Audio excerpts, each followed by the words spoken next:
کہ ذی الحجہ کے 10 دن وہ ہیں جن کو افضل ایام دنیا کہا گیا ہے۔ یہ دنیا کے سب سے افضل ایام ہیں، کیونکہ اللہ نے ان دنوں کی راتوں کی قسم کھائی ہے۔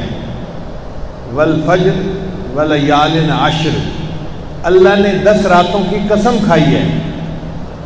اب جن 10 راتوں کی اللہ قسم کھا رہا ہے، آپ سوچئے وہ کتنی برکت والی راتیں ہوگی۔ علماء نے لکھا ہے کہ حاجی کے حق میں یہ 10 راتیں شب قدر کی مانند ہوتی ہیں۔ چنانچہ وہ ذی الحجہ کے روزے رکھے، رات کو عبادت کرے اور اپنے رب سے مانگے۔ یہ اللہ تعالیٰ کی فیاضی ہے کہ آنے والوں کو محروم نہیں رکھا۔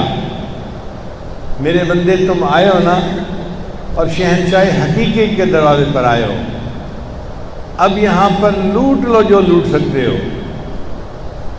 دروازے کھلے ہیں اور خزانوں کا مالک تمہیں اس کی اجازت دیتا ہے کہ چوریاں بھر لو جو بھر سکتے ہو۔